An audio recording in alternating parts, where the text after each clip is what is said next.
Assalamualaikum warahmatullahi wabarakatuh. Teman-teman, saat ini kita ingin mengisi rincian belanja yang ada dalam SIPDRI. Nah, langsung saja saya akan share screen untuk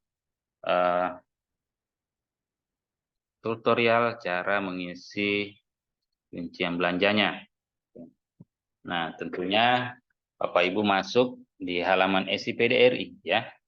Nah, apabila Bapak Ibu ingin mengisi rincian belanja di RKPD, ya, bagi teman-teman yang mengisi rincian RKPD-nya, berarti Bapak Ibu masuk ke informasi pembangunan daerah, perencanaan pembangunan daerah, kemudian pilih lagi perencanaan pembangunan daerah, kemudian login seperti biasanya, provinsi, pilihan provinsinya, kemudian pilih kabupaten kota. Nah, bagi yang tidak muncul pilihan provinsinya bisa melihat video saya lainnya, yaitu bagaimana mengatasi kendala tidak muncul pilihan provinsi. Nah, untuk username, Bapak Ibu bisa menggunakan NIP masing-masing, kemudian password. Nah, yang ingin saya perlu tekankan di sini adalah user yang digunakan adalah user yang diset sebagai operator dalam subkegiatan ya. User, kemudian password, jangan lupa yang digunakan adalah password SIPDRI. Kemudian klik login. Setelah login ada pilihan tahun. Pilih tahun 2024, kemudian login. Nah, setelah login, Bapak Ibu akan muncul tampilan beranda seperti ini. Tampilan berandanya seperti ini. Nah, Bapak Ibu masuk ke penganggaran. Nah, untuk melihat jadwalnya sampai kapan, bisa klik di jadwal penganggaran. Maka di sini akan tampil jadwal yang aktif, yang sementara berjalan, mulainya kapan, selesainya kapan ya, kemudian tahapan di tahapan apa gitu. Nah, untuk mengisi rincian belanja, Bapak Ibu pilih menu sub kegiatan belanja yang ada di sebelah kiri sini ya. Ini akan muncul. Di sini juga tampil waktu ya. Remaining timing-nya. Kemudian ada informasi pemutahiran data, di sini sudah hijau semua, berarti tidak ada lagi yang perlu dimutakhirkan. Nah, di sini ada patasan pagu, ada inputan pagu, pagu validasi, itu yang sebelumnya. Nah, di sini ada pagu rincian. Sebelumnya saya sudah mengisi salah satu rincian belanja.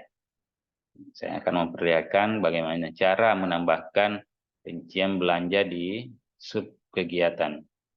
Nah, jangan lupa Bapak Ibu, user yang digunakan adalah user operator. Jadi apabila operator, ya, user yang kita gunakan tidak diset sebagai operator di subkegiatan tersebut, maka tidak akan muncul pilihan tambahan rincian belanja.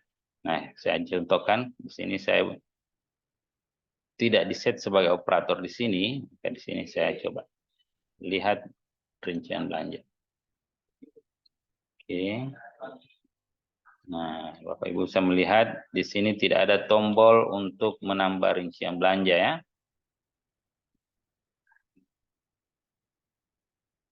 Langsung kegiatan belanja.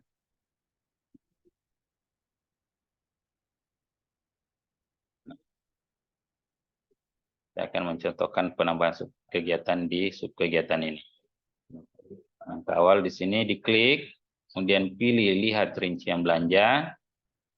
Di sini ada detail subkegiatan, pemaketan, pengelompokan, keterangan belanja, sama rekap akun. Nanti setelah Bapak Ibu mengisi rincian belanja, maka item-item ini bisa menjadi pilihan untuk menampilkan hasil inputan kita. Nah, sini Bapak Ibu saya bisa lihat pagu indikator per SKPD-nya, kemudian ada rincian per SKPD, rincian subkegiatan, kemudian ada pagu anggaran subkegiatan ya.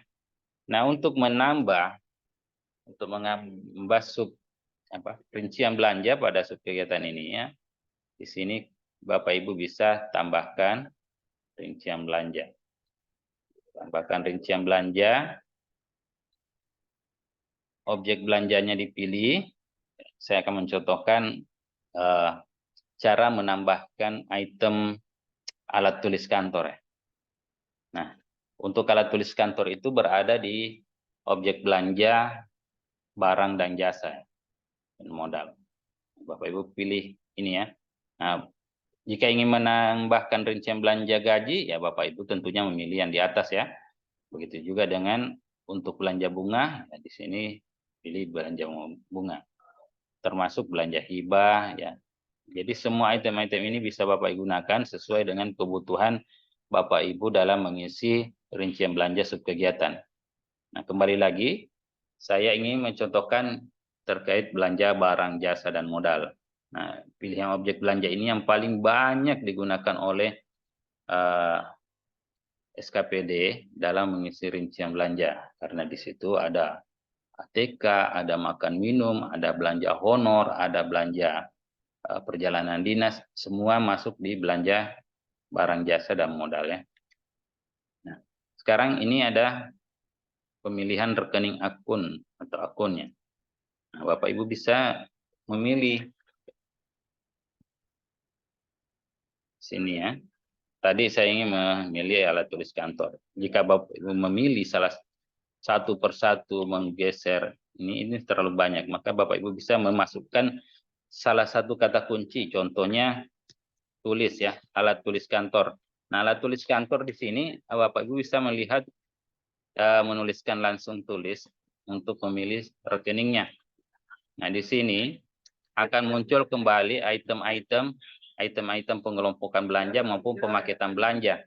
Pengelompokan belanja di sini Bapak Ibu bisa memilih item yang ingin diinput itu apakah masuk dalam pemaketan kerja atau pengelompokan belanja. Nah, untuk pengisian yang saya ingin contohkan adalah alat tulis kantor, maka itu kita masukkan saja dalam pengelompokan belanja. Akan dipilih. Di uraian pengelompokan belanja atau pekerjaan di sini bisa langsung dipilih apabila Bapak Ibu sudah menambahkan pengelompokan belanjanya atau pemaketan belanjanya. Nah, apabila belum ada caranya, Bapak Ibu bisa mengklik tulisan warna biru di sini tanpa paket belanja. Nah, kemudian di sini dipilih paket pemaketan kerja atau pengelompokan belanja. Contoh ini pengelompokan belanja, kemudian isi uraian pengelompokan belanja tersebut. Bapak Ibu bisa memilih sesuai aktivitas yang ada di kantor Bapak Ibu. Tadi saya sudah memilih, sudah membuatnya, maka saya tidak perlu menambahkan lagi. Ini setelah mengisi uraiannya, klik simpan. Kalau ini saya tutup ya. Karena saya punya, sudah ada salah satu pengelompokan belanja. Jadi saya pilih ini. Kemudian sumber dana yang tampil di sini adalah sesuai sumber dana yang diinputkan pada saat menambahkan subkegiatan di tahapan sebelumnya. Di sini dana transfer umum, dana alokasi khusus. Apabila sebelumnya Bapak Ibu menambahkan dua sumber dana, misalnya dana transfer umum untuk dana alokasi umum dengan dana transfer dana alokasi khusus, maka pilihan di situ juga akan ada dua. Kemudian isi yang berikutnya adalah jenis standar harga. Jenis standar harga di sini ada SSH, SBU, HSPK sama ASB. Karena kita ingin mengisi ATK, maka kita pilih SSH karena item-item alat tulis kantor itu berada di jenis standar SSH. Sekarang mencari komponennya. Komponen, saya akan contohkan salah satu saja di sini. Ini ada pulpen. Saya akan memilih salah satu ya. Ini pulpen Snowman. Bapak Ibu sekalian, klik. Otomatis komponennya terisi, TKDN-nya terisi, spesifikasi komponen terisi, satuannya, harga satuan ya.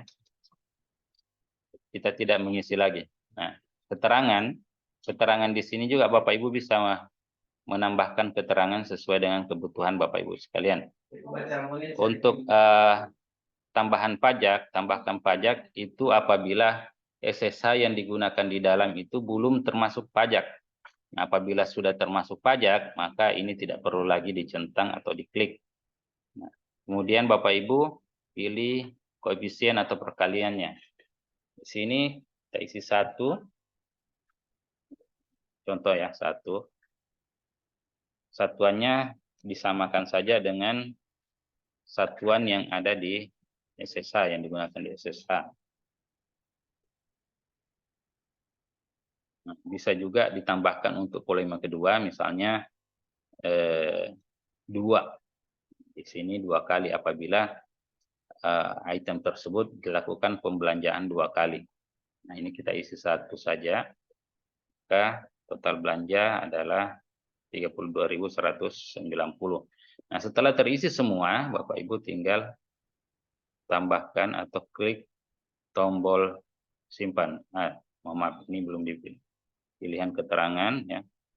Apabila salah satu item yang bertanda bintang tidak terisi, maka tombol ini tidak akan aktif.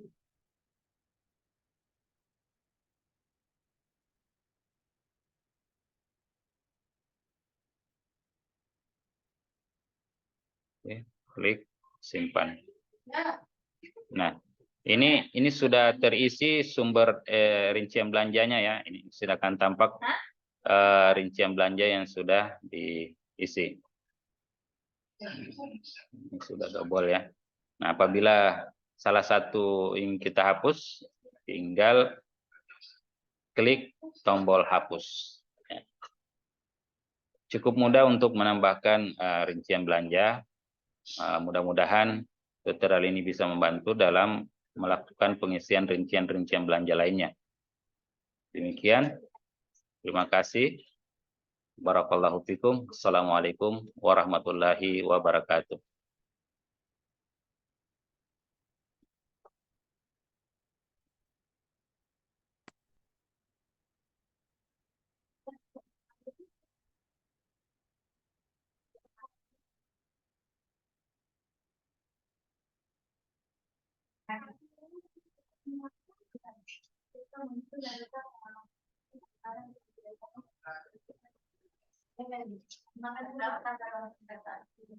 Oh, berarti yang ini sebenarnya yang dikuali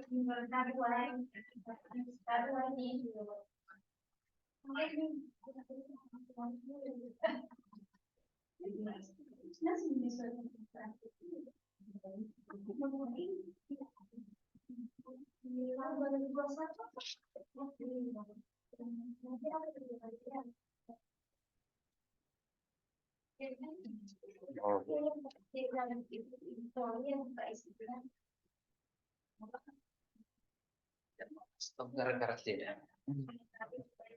Kalau ternyata